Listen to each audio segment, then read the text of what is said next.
We believe that every life is both ordinary and extraordinary. On this show, we will hear real-life stories involving UFOs, paranormal incidents, ESP, angel encounters, survival stories, and much more. Whether the experience was exciting or difficult, we're here to listen, support, and learn something new. Welcome to Extraordinary Stories here on KGRA Digital Broadcasting.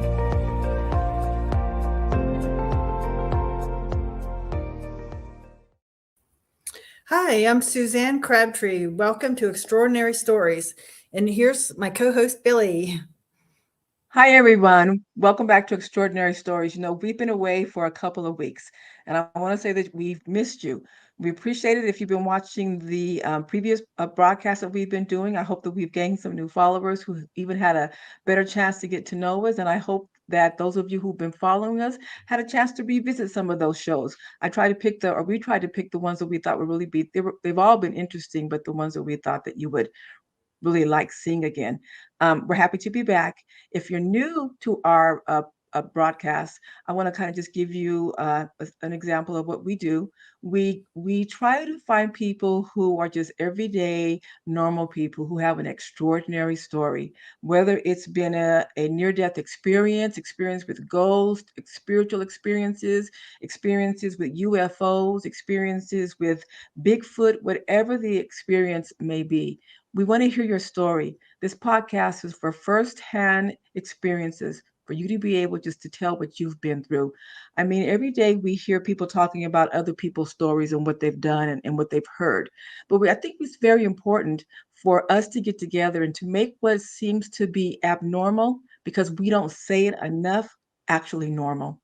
To make the extraordinary, like our theme is, ordinary. So we invite you here. We're glad you're back. We hope you continue to follow us.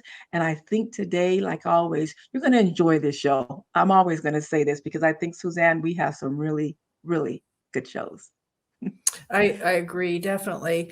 And, like Billy said, there's always been such a taboo that a lot of times people have gone through something really interesting, sometimes scary, but, definitely life-changing, and they're too afraid to talk about it because they're afraid of being ostracized or criticized. And so they keep them to themselves. And if we don't all feel free sharing, and, I am able to learn from you and you're able to learn from me, then where are we at? We're still in the dark. So we have a great guest today. His name is David, and he is someone that was an up-close viewer of the UFO that flew over Phoenix on March 13th of 1997. And when that happened, it was all over the news. And even though I live in Phoenix, unfortunately, I was in the house. I missed the whole thing. And normally I'm kind of a target for high strangeness like David is, but I was in the house. I missed it. He has a really interesting story to tell because he got a really good vantage point to it. And then he's had some other experiences of that nature going forward. So welcome David to the show. Well, hello. Hi, David. Hey. Welcome to the show. Nice to be here. Thank you. So David, as Billy mentioned, we focus on ordinary people who had extraordinary experiences. So tell us a little bit about yourself as an ordinary person. What do you do? What do you like? I just recently retired in September, which I am totally enjoying. I started out my life as a hairdresser, and I wanted to do something a little more serious. So a lot of my clients were nurses, and they told me such wonderful stories and all the good vibes and the lessons that they learned from their patients, and that motivated me to become a nurse also. So I've been in 2 careers in my life, and both of them were touching people and having that contact. And I've loved both of them. So how many years were you a nurse? It's been about 40. Wow. That's long, yes. And then I did hair and nursing simultaneously for a while. So because I love doing hair too. It's not life-saving like nursing, but it's just as valuable. And when you touch and talk to your client, I think a lot of times people came in just for that versus just getting their bangs trimmed. So Absolutely. happy I have, to participate. I have a son who's a barber, so I know the importance of it. And and congratulations on your being able to retire. Major accomplishment. Nice that I thought I lived long enough to retire. Yeah. All right. David, take us back to March 13th of 1997 I sure. and just kind of walk us through exactly what happened. At the time, I was a hospice nurse for 17 years. And at the time in Mesa, I worked at a hospice inpatient unit. And it was a small house, and we had 10 beds, and we cared end-of-life care for 10 patients. Our average patient life expectancy was 72 hours. So we were on the run constantly, not only caring for the patients, but also for their families that were there. So very often in this tiny little house, we'd have 40 family members a mourning over the deaths and the dying patients. So I was doing 12-hour shifts, and the night person that was going to replace me was late, and so I didn't leave on time, which put me at the best possible place I could be to see the Phoenix Lights. Had I gotten out on time, I probably would have been home and inside the house too, and would have missed it. So I was in East Mesa, lived in Phoenix. So I was driving down 60 from Mesa to Phoenix, which at the time, it was like under construction for like 10 years. It was just constantly torn up. And the freeway was actually dirt. And every time you came to an overpass, you had to get off the overpass and then get back on the freeway. And I was probably somewhere around Tempe. I don't remember the exact exit that I got off because everything was so torn up. And when I got off the overpass, there was this huge hill of dirt. And I had to drive clear up on the top of this hill of dirt to go down and get back on the freeway. And when I got up there on the top of the hill, I happened to look off to my right, and there was this massive boomerang shaped object with some lights on the bottom coming towards me. So I slammed on my brakes and I jumped out of my truck, and I got out as it was coming towards me. Because I was at such an elevated level, there was a street light right behind me. Street lights are generally 30, 40 feet in the air. I was so high up on this pile of dirt that the street light was parallel with me. It was probably about 2 o'clock behind my right shoulder. So it was shining down on the dirt, shining down on me. And as the craft slowly came upon me, the reflection of the light on the ground and the light from the street light, I could clearly see the bottom of the craft. To me, it looked like it was about a mile wide from tip to tip. A nice, smooth, kind of banana-shaped boomerang. It wasn't sharp. And I've seen drawings where people draw it as a V, and it wasn't that at all. I could clearly make out the outline of the craft from the ambient light from the city. And then the part closest to me, the left wing, of course, I had the street light, and also had my brights were still on my truck, shining. So as it was coming up to me, trying to see how that looks on the camera. If it fell down, I could take like 2 steps and I could have kicked the tip of the left wing. It was like a gunmetal gray. It was probably about 20% reflective. The rest was more like a matte finish color. There were no seams. There was no bolts. It was just smooth fabric material, whatever it was. And on the bottom was like thousands of oval indentations, and kind of like a thumbprint. And in the little holes, indentations in a golf ball, similar to that, not quite as deep, but oval shaped, going lengthwise from the tip of the left wing as far as I could see to the bottom, through the bottom of the craft. I don't, maybe they were that big, maybe that big, a foot maybe.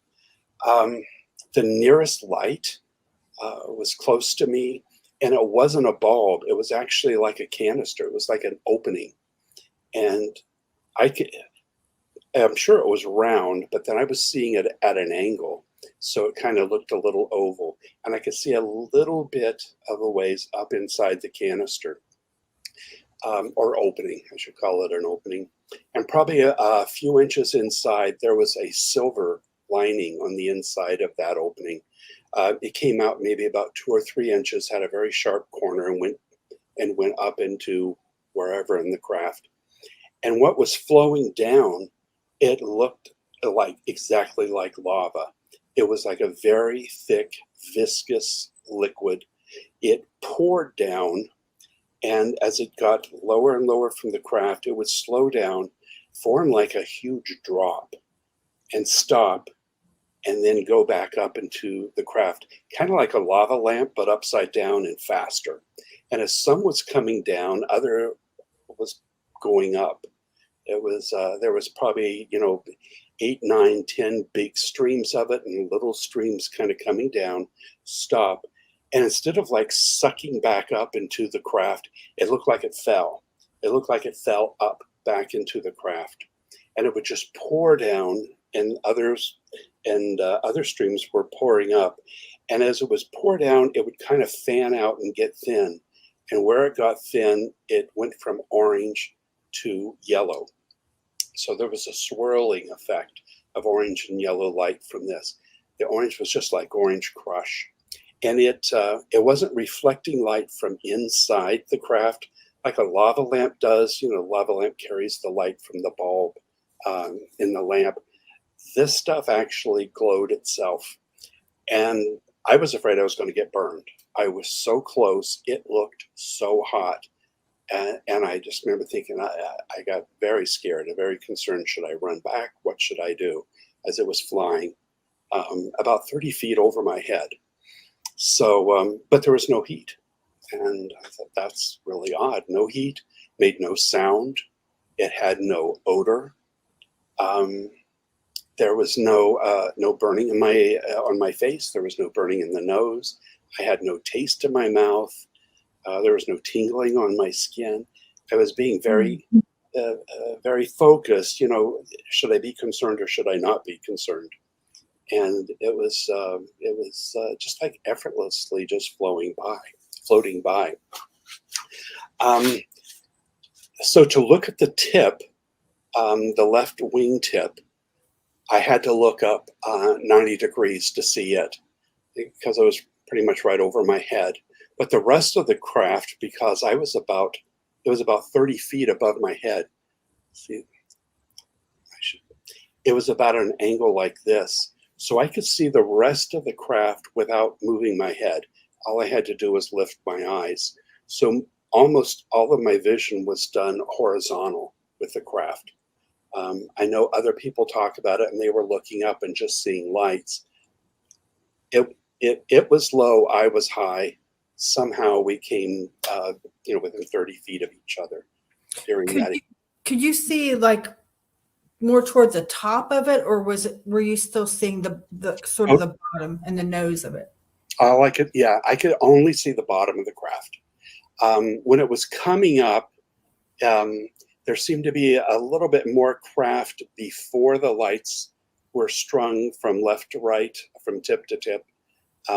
Then there was lights to the end of the craft. It was rounded and smooth, absolutely beautiful, gunmetal gray color. And then as it was passing over, there was like this colorful rainbow mist, kind of swirled around and kind of moved, almost like a flag in the wind. And then it dissipated. And again, I was thinking, is this gas? Am I going to get, I'm a nurse. We worry about things like this. There are consequences. And there wasn't. I had no negative effect whatsoever from this thing coming over my head. I remember thinking, because it was so close, and I'm on this pile of dirt, And I'm a guy, so what do? We want to throw a rock at it. So I was thinking, wow, I wonder what it would sound like if I hit it. Is it going to echo? Is it, is it paper? Or I mean, what was it? But then I thought, well, there's might be consequences from that. And also, if they are, whoever built that, that would not be respectful. Welcome to Earth, bang. So, so now though, thinking back, I keep thinking, gosh, I wonder what it would have sounded like if I hit it with a rock. I appreciate you being polite to the aliens. I didn't want you to start no war that night. Yeah, you may not be here to tell the story if you had given into your urge. Crispy David. So, like, what did you think it was when you were seeing it, and how were you feeling when you were standing there? I wished I had known it was coming, and I wished I could have, in a way, had prepared myself. Though I 100% was focused on this craft and my physical reaction to it, because it's big. I mean, being almost a mile wide and floating over your head, and here's little tiny David underneath it. What is it going to do? But it wasn't menacing whatsoever. And as it passed over, and I started watching it going south, and then it kind of went a little, looks like it went a little to the west. I was just overwhelmed with this feeling. The closest I can guess is gratitude. I just felt like I grew 500 feet. I was just filled with this incredible, wonderful feeling of gratitude. And I stood there and I cried for 10 minutes, watching it out, going down the road. Went down, 70 or whatever, going south down towards Tucson. So was it the craft? Did it do something to me, or did I do something to myself? I don't know. But prior to this, and of course I was a hospice nurse, so you got to be a nice guy anyway. But I would have my moments where, like, driving, someone's going too slow, and I would honk on the horn, or I'm hurrying in the store, and sorry, you let people cut through. From that moment on, now just over 25 years, I've never honked my horn at anybody ever. I let people cut in line in front of me. I smile for no reason. Stress in my life is minimal. I mean, compared to everybody else's, I don't react in a negative way. And that's been consistent every single day now for over a quarter of a century. Something happened for the better. And I don't want to read into it if they did something to my brain or I did. I don't know. But it's been 100% positive experience for me. Did you believe in UFOs or anything before that point, or was that something that really just kind of changed your whole perspective about the universe, the world, or the visitors? What was that for you? Was it something brand new, or was it finally real evidence and proof for you? And I was never interested in UFOs. And it's weird because a few years before that, who's that guy, Heineck, the guy with the little Colonel Sanders mustache, did I don't know, what was it? Some UFO investigation back in the 60s. I can't think right now. Project Blue Book? Blue Book, that was it. Yeah. I spent an afternoon with him. I was visiting a friend of mine, Brad Steiger, who was he wrote a lot of books on UFOs and things. And so I spent an afternoon with Heine, and I just ignored him because it's like, I don't care about UFOs. All these, I could have asked all these questions and I didn't. Yeah, but, and he's legendary. He was involved in Project Blue Book and the movie Close Encounters of the Third Kind. And you're like, eh. Oh, UFOs, how boring. So, I would just kind of like flip through magazines, and here I could have had hours speaking, having a conversation with the man, but it wasn't my thing. When I was 10 years old in 1965, We were driving. My dad was driving. My mom was in the front seat. I was in the back seat reading a comic book, and we were driving by Wright-Patterson Air Force Base in Dayton, Ohio. And my dad pointed out a building and said to my mom, "That's where we stored the flying saucers and the alien bodies." And he went on to tell her what the room looked like and how the room's built to that you wouldn't notice it from outside or inside. And I hear this, so I beep up. I want to go see the flying saucer. My dad didn't realize I was listening, so he quickly changed this story and let's go get ice cream. And he said only special people get to see that. So I always wondered. I wish I would have pushed more. He was in the Army from 1945 to either 1952 or 53. So was he a part of Roswell or some other crash? He was in such detail telling my mom about it. And over the years, he would ask me, "Do you believe in flying saucers?" That's what they called them back then. And I would Mhm. think, "Well, maybe. What do you think?" And he would always say, "Oh, they're out there." But he died before the Roswell stuff became news again in the late 70s and in the 80s. So another missed opportunity that I could have, Mm. maybe pushed him a little farther. I think he wanted to talk. I think he was afraid to talk, but I bet I could have got some juice out of him.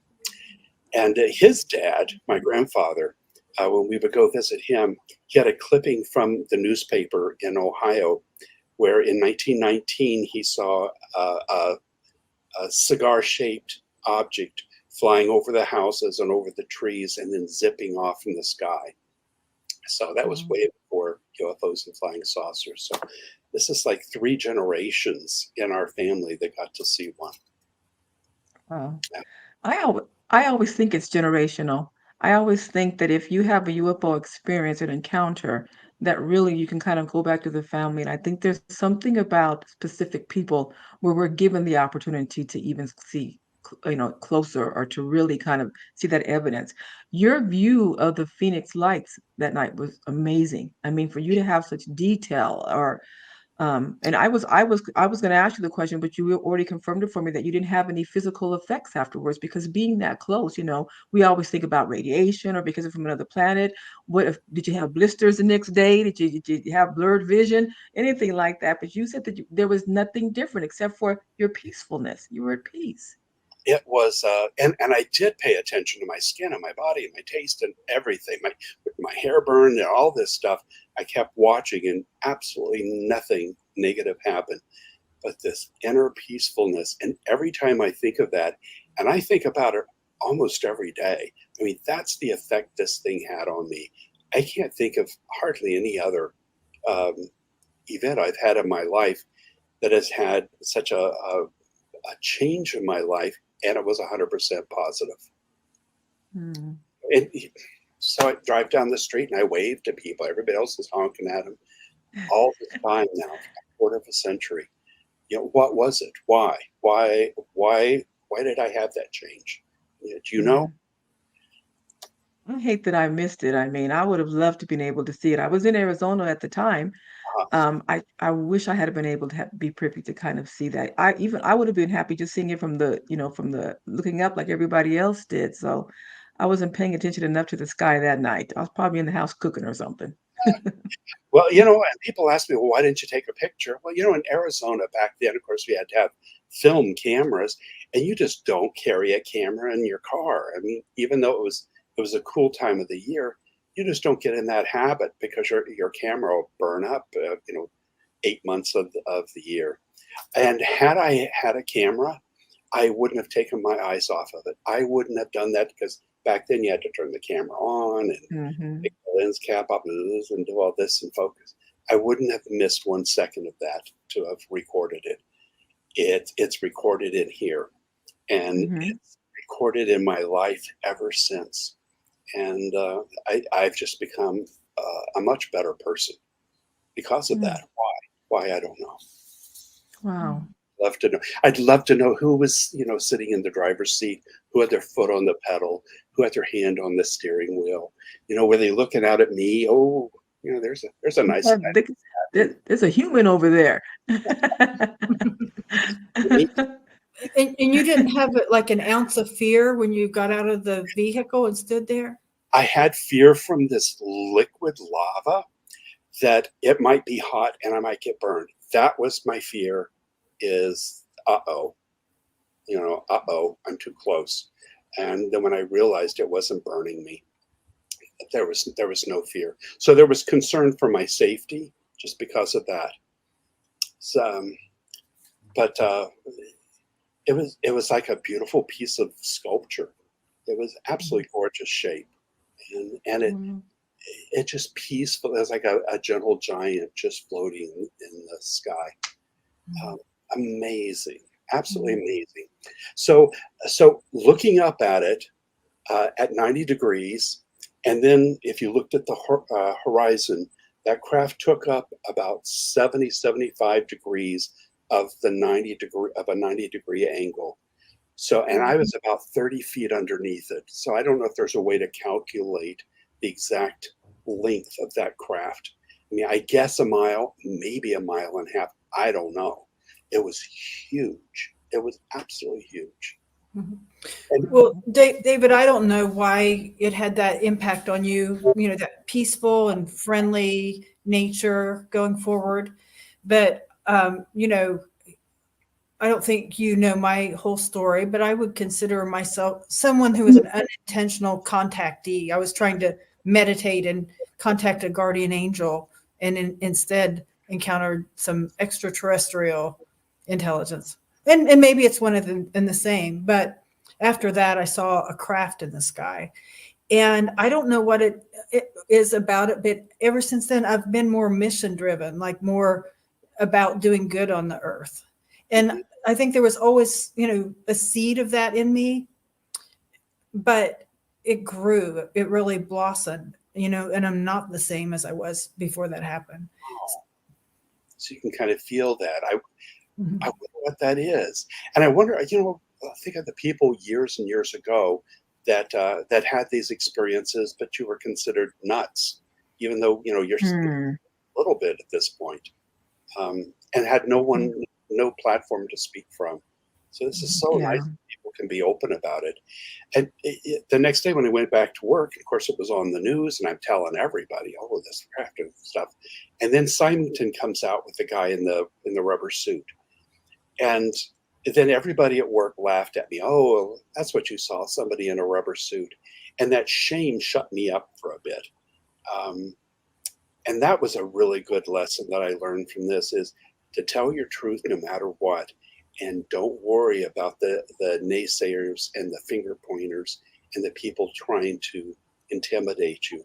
When you have something that you've experienced and something that's inside, you have this right to speak about it. And that stuck with me too. I got two real good lessons that I learned out of this thing. And never allowed shame or guilt or shut me up. I remember that newscast, and I remember feeling he just disrespected so many people of an authentic, amazing event that just happened, and he made it into a character of an event. He cartooned, it was just something that he really dismissed.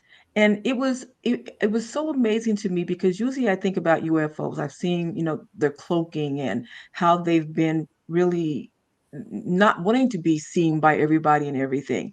And so for this craft to make itself known to so many people, it seems like that should have been an amazing conversation. That should have been an open door to people coming out and feeling more comfortable telling their truth. But there was something about it that maybe the powers that be didn't think that we were prepared for it. And so instead of honoring what we've just seen, respecting what we've just seen and investigating more, they try to downplay it and make everybody feel like they were ridiculous and that their eyes were deceiving them. So I agree with you. I think this platform and everybody being able to tell their truth on their stories and their experience is so important. And it is so necessary that we build a community that is brave and a community that is ready to say, you know what, if you haven't had the experience, then you're not extraordinary. because I've seen it and I've been blessed to have these encounters and these experiences. And I figured that makes me special, not this strange puppy that you want me to be. Mm. Me. You know, one thing I've noticed is like a lot of people that, you know, we look back in history and we really respect them, like Mozart and, you know, some people like that, were not respected in their day. People didn't understand them, you know, but then, you know, they went from being the leader to everything that they were doing or knowing became the norm. And so I think that, you know, if you're kind of a step ahead or half step ahead, there's a lot of peer pressure, negative peer pressure, and that goes along with it. You know, a lot of the people considered geniuses died paupers back in their day. And thankfully, David, you're not a pauper. You're I've tried to get some recognition while I'm still warm and above ground. yes. Mhm. Maybe Yes. these podcasts will be historical, you know, information later on to tell Yeah, the hear the early stories of what we were able to see, what were dismissed, and then going back and saying they saw it, but we just ignored it. And this is what they saw, this is what happened. And now it's part of history, you know, it's part of that the documenting that they exist and how we weren't validated. before disclosure comes out, this will be the history. Well, this is what happened, you know, back in the 90s and the early 2000s, you know, before we all know what UFOs are about. This will be a part of the history. This will be the step. And Yeah. So we're trailblazers. We're trailblazers. We're going to honor each other, build a strong community of prideful people based on our experience.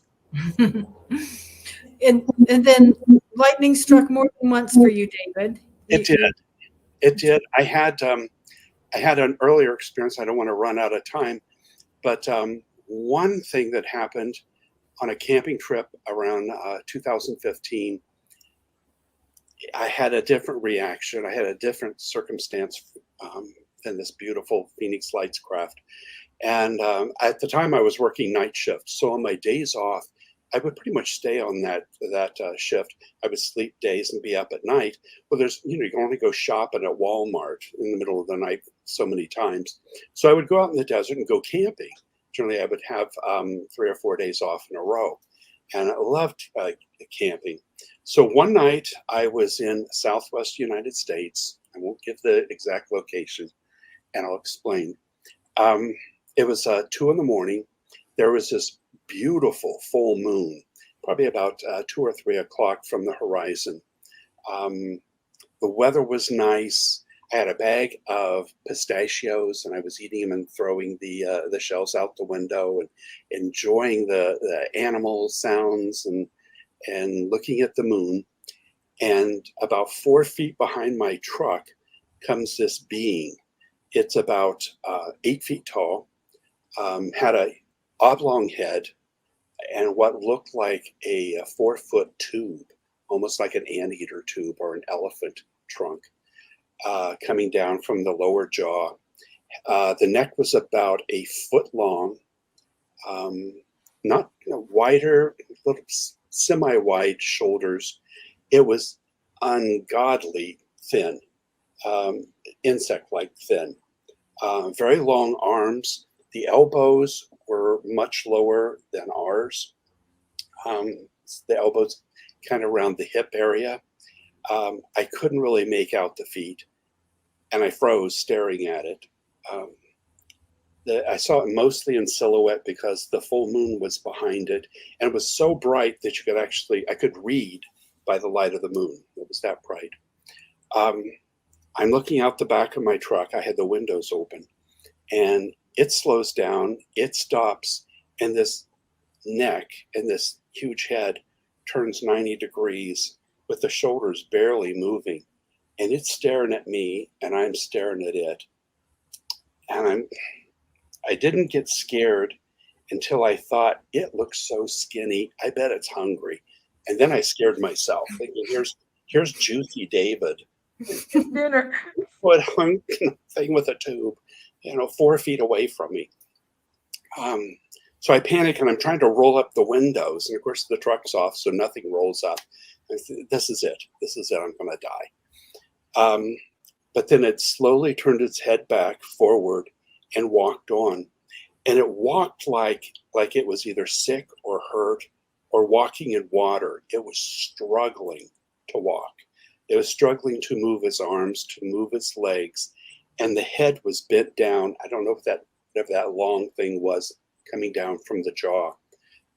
At the time, I thought maybe it's a super skinny Bigfoot, and that was a beard. I didn't know. And later, when I talked to some other people that knew about UFOs, they think it's an insect something. I don't know. It didn't threaten me, but it certainly didn't welcome me, and that was kind of scary. So, leaving my camping stuff around, I start up the truck once it's gone, back out and take off, and my camping gear flying off the side of the truck. How fast were you driving? Oh my gosh. Well, faster than the Phoenix Lights. Going down this dirt road just flying, every hump. I was airborne. So I get home, it's like, oh my gosh, what was this? And it's like, I'm not going to go back. I'm not going to go back. Well, a couple months later, I got the nerve and I went back. And I went back during daytime. And I was able to find the spot. This is out in the middle of nowhere on a tiny, insignificant dirt road. And I could find the exact spot because there was my pile of pistachio shells. It's like, this is where I was, and this is where the thing walked. And I looked around and there was nothing. It was just, I don't know what I thought I was going to see. I just needed to go back and kind of refocus on being afraid that night. And when I got back there, it was kind of spooky. It was kind of scary. I think, ooh, this is where it was, but it didn't hurt me. And so it was a beautiful. That's kind of brave to even go back. I don't know if I would have had the courage. Well, broad daylight this time. Daytime. That's what I'm saying. Daytime. David's slow, but not dumb. So, and I had to force myself. I knew I was going to go back. I knew it just took a while. So anyway, it was fine. I thought, nothing's here. There's no evidence. I'm a beautiful day. I'm just going to enjoy the afternoon. And so I went down the dirt road about a mile or two, out in the middle of nowhere, no one around. It was all flat. And I get up to the spot. And I thought, well, maybe I'll walk around a little bit. So I stopped my truck. And when I got out, I heard all this digging sound. And it sounded like about 10 or 15 diesel engines, like earth movers and dump trucks picking up dirt and then dropping the dirt in that whatever that thing is in a dump truck, the scoop, and like banging the scoop trying to get all the dirt out. And I would hear beep, beep, beep, beep, like a truck going backwards. I could hear that, a lot of machinery going on, but there was nothing anywhere. I mean, I could see all around, not a car, not a truck, not anything. And I was, where is this coming from? I actually drove a little bit away thinking maybe down the road they're digging. There was nothing. So I went back to that spot. And again, I could hear digging, digging, digging. There was no one around. And then I got to thinking, could it be underground? So I got on my knees and I put my ear to the dirt, and it was coming from underneath me. A lot of digging underneath me. But no one parked up above ground to go in, to go underground and to operate the machinery. I don't know where they came from. But as I stood up in front of my truck, not too far away, which wasn't there a minute ago, were two big white trucks. And the windshields were onyx black. And these trucks were so shiny, they were so bizarrely bright that it was hurting my eyes. I thought, where did they come from? You drive out in the desert for 1 minute and you're covered with dust. And these were beyond showroom clean, showroom shiny. And I thought, well, that's odd. I was just looking there a minute ago and there was nothing there. Now there's two trucks. So I started getting a little concerned. I thought, well, I better get back in my truck and maybe leave. Maybe they don't want me hearing what I'm hearing. And as I turn around, there's two more trucks behind me. Huge trucks. I don't know what brand they were. Huge, like pickup trucks, and this weird glowing white paint and shiny, shiny, shiny, and the sun's reflecting off of them and burning my eyes. And the windshield on those two, onyx black. I mean, you can't see anything inside. Then I started getting concerned. I thought, well, I better get out. So I get in my truck, I back out, and I'm slowly going down the dirt road. There's a main road about 7-8 miles from where I heard the digging. And I keep looking behind me. They're not following me. So I think, oh, this is great. I'm going to be okay. So I get to this a paved road. And at the paved road, there's two more trucks, one facing south and one facing north. So whichever way I go, one of the trucks will be right behind me. Oh my gosh. So I ended up going to the left. And as soon as I got on the on-ramp, getting onto the road, that truck takes off after me.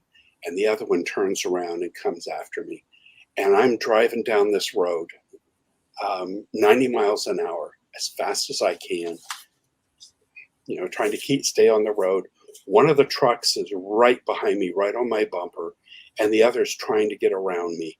And I'm swerving between the two lanes, trying to keep the one behind me, and the one trying to pass me from passing me. I figured they were going to try to push me off the road. And this went on for about 10 minutes. And finally, there was an off-ramp to this road, and there was a house. I just thought, let's give it a shot. And I just took off and thought, maybe it's safe to go there. And the two trucks simultaneously slowed down, made a U-turn, and returned back. So my take on it, first of all, when I got home, I figured they're going to be there waiting for me because I got my license plate. Am I going to get out of the truck and a bullet hit me? I didn't know what. But I was somewhere I shouldn't have been, and somebody wasn't happy that I was listening and heard whatever's going on underground. But the bizarre thing is, why are they chasing David when just a mile or two down that road are these giant, like, insect beings walking around? Is there a connection? Is the digging sounded like earthly equipment, but could it be human aliens, something going on underground? I don't know. I've never revealed the location because I thought, what if it's a government installation? Maybe it's nuclear weapons to save the country or something. I was just afraid. I was afraid to give it out and just have people coming to take selfies. And it might have national defense, or it might be human alien. I don't know. I contacted Ben Hansen because I trusted him. Wait, who did you contact? Ben Hansen. He does. He was an FBI agent, and he does a TV show called UFO Witness, and brought it up. I thought, well, maybe with his background, he could decide if I should reveal the location to him or not. And I never heard a word. So I just kept my mouth shut about that. But it's just odd. What's going on? And I've never been back. And I've never gone camping since. That was the last time I went into the desert. Never. It ended your camping career, huh? That was enough for you, huh? It's a Motel 6 from now on. Anytime I want some adventure, it's a motel. I'm not going out there. Wow. I think it's amazing that you saw that being and that it was so thin and that it's just, and we always think about looking at things above ground and on ground, and I didn't even think about what's below ground that might be happening, but that we really can't see. How big that is. Well, I wonder now, the trucks, maybe there was an entrance or something underground and they just popped up, when I didn't see them. I mean, something's going on out there. There was a lot of noise underground. I don't know what it is. I don't know. So. And you said the being that you saw seemed like it was hurt just by the way it was walking, that there was something wrong. Yes, it was like it was incredibly painful to any sort of movement. like I was walking through water, like if you walk in a swimming pool and how slow that is and that resistance that you have, that's exactly what it did. And turning its neck even, and that was a 90-degree turn to look at me. It took it quite a while to look at me and then to turn its head forward and then walk on. Could you tell what Did color it it seem- was? I couldn't because it was 2 in the morning, and then the moon was behind it, so it was silhouette. I didn't get to see the details, but I was, just a few feet from it. I was in the back of the truck, and it was about 4 feet behind the truck, so I was probably about 8, 9, 10 feet away from it. That's close. Did it seem agitated to see you? No, I was waiting for that. I was waiting to, what's it going to do? It's like in the movies, just when the danger's past and you relax, then all at once the hand jumps in and grabs the person, and Yeah. that's what I was thinking. It walked on, but then I thought, is it just trying to, is it going to come back and eat me? Is it going to kill me? So I waited till it was at least out of sight, because I thought, well, maybe it didn't see me in the truck, and I was afraid to turn the truck on so I could roll up the windows, because then it would know I was in the truck. So I waited for it to pass, and I just got out of there. I just took off. But it didn't threaten me. I scared Did it- myself. It didn't scare me. I scared me. Did it have eyes? Did you have eye-to-eye contact? Did you kind of looked at each other's? We Did faced it each have other, but I Uh-huh. couldn't see because the moon was behind it. So I Okay. couldn't see the detail. But when it turned its head back, Ye- I could see this long thing coming, like from here, at least 4 feet, and it almost came to a point, and it was thick, like my goatee, about all this area, and it just Mhm. hung down very close to this tiny, skinny abdomen, and it walked on 2 feet, but it looked like an insect. Really? I have read some other people saying that they saw insect-like beings like that. Oh, that was enough. I, No I, more camping for you. and I belong to MoveOn, and all these people keep telling me, "Oh, I want to see something. I want to see something." I think, no, you don't. I've had three experiences, and it's like that's enough for me. I would like to understand what it was, especially the Phoenix Lights. I'm fascinated by that, but I would love to know what these beings are. And Mhm. uh, I'm kind of curious as what's in that whatever the digging was, and I do some remote. Mm. I'm going to sound too woo woo and psyche, but I tried to go back to that spot where the digging was, and I just got knocked back. It was like, no. Mm. Mm. Well, I mean, you said that, before the Phoenix Lights, you weren't interested in this at all, to the extent that you were hanging out with one of the most famous people in the UFO world and had nothing to talk about. So it is, I think that really is just telling about how, you have a personal experience and it changes a person. All of a sudden, you do want to research and, try to understand. I mean, since then, I didn't know anything about MUFON until just recently, a couple of years ago. And then after this experience with a 8-foot creature, and then there was one other before that, I got online. I think, who do you talk to? The police? No, there's got to be someone else. That's when I found out about MUFON and that people were talking about the Phoenix Lights. I had no idea. Mhm. I didn't know that community was really existing. So, Yeah. Well, David, we're about out of time. Do you have any final thoughts, Billy, or final questions? No, I wanted to know from David, did we miss anything? I mean, your story's fascinating. I love all the detail.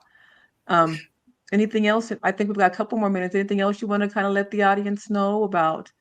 I had one other sighting, but I don't know if we have time for that. Well, we might have to invite you back for that. Yeah. We're down to our last couple of minutes, but I do want to let everybody know that we do have a website. It's extraordinarystories.com, and there's no dash there, just extraordinary starting with an X. stories.com, and then let you know that on KGRA Digital Broadcasting, they do have subscriptions.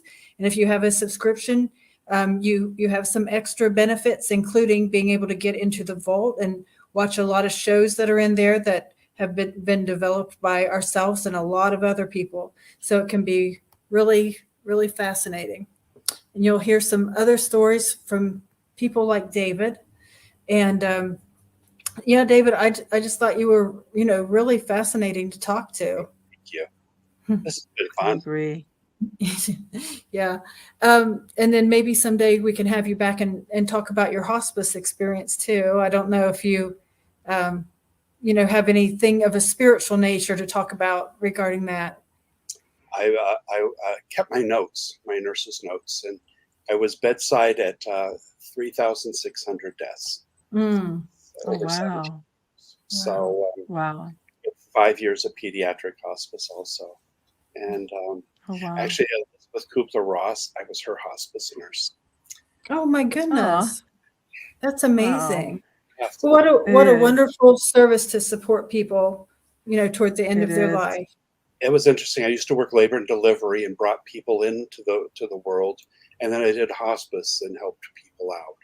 And it's like Full circle. nursing has just been such a blessing that I got into it. I am so grateful I became an RN. Okay. Well, thanks again, David. It was a real pleasure. And, I hope we see you around at MUFON. Now, Billy and I have become regulars. Oh, great. I'll see you there. Okay. All right. Take care, everybody. Until we see you again, stay extraordinary.